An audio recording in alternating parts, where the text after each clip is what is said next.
Well, thank you for joining me on this questions. We're going to be looking at sketching cubics. Now we don't need to expand them.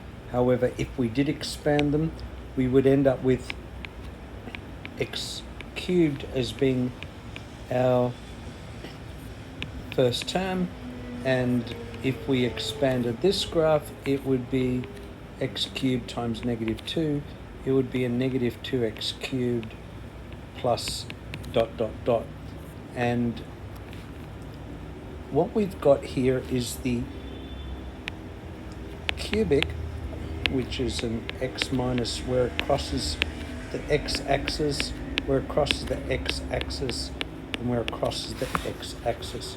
So A, B, and C are the values where it will cross A, B, and C are the places where the graph will cross the x-axis. And if you expand them just by multiplying these values here, the last term would be A, B, C, K, and 3 negatives make a negative.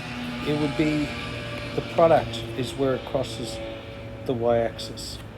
If it's a positive, it will be going up at the end. If it's a negative, the cubic, it will be going down at the end. So this first cubic goes up at the end. This cubic will go down at the end because it's a -2. So when you have a cubic, you simply have to cross at those values. So let's have a look at part 1. Y equals x minus 1, x plus 2, and x minus 3. Well, the x-intercepts is when y equals 0, and so 0 equal x minus 1, x plus 2, x minus 3. And you can see that each bracket has to equal 0 for it to be 0. Therefore, it's going to cross 1. 1 minus 1 is 0. X equals -2, or x equals +3. That's where it's crossing the x-axis.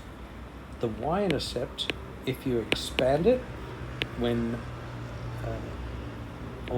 x equals 0, if you substitute 0 in each of these, you'll get 0 minus 1, 0 plus 2, 0 minus 3, and that would give -1 times 2 times -3, which is 2 negatives, +6.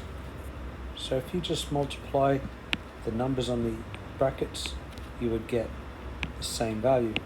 -1 times 2 times -3, get +6. That would be the last term. So you would have x cubed as the first term, and you would have -6 as the last term. Let's sketch this. Let's go back up here, and let's put the sketch in here. And we've got, I'll just put -4, -2, 2, 4, 6, 8 as the x-axis, and the y-axis, let's say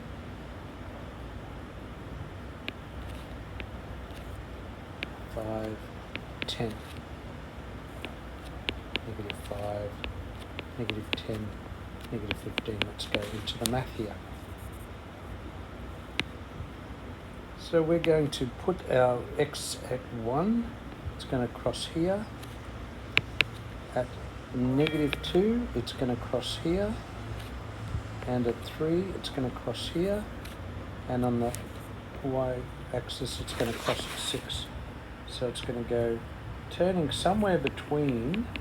So it's going to turn slightly before that cross, and it's going to come down here. It's going to turn somewhere between, maybe about 2. It doesn't always turn directly between the x-intercepts on a cubic. That's a parabola. It will turn. And there we have our sketch. Part 2 has the same x-intercept, but we've got this -2 here.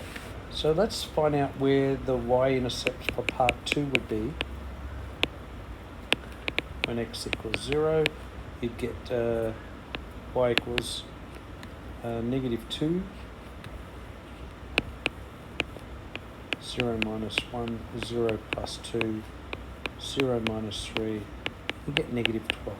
So really we've got, it's going to cross at -12, so let's use blue for these points. -12, 2, still the same points here.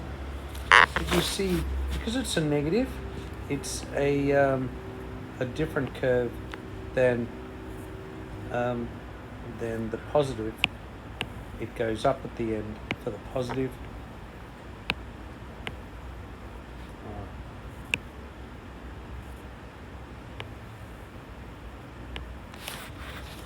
So let's join these. We're going to be again turning somewhere between. We'll probably turn just slightly down before that to come up at -12. Across here. And then somewhere it's going to turn there, we don't know where, and it's going to cross at there. Let me just fix this up. We don't know where it turns.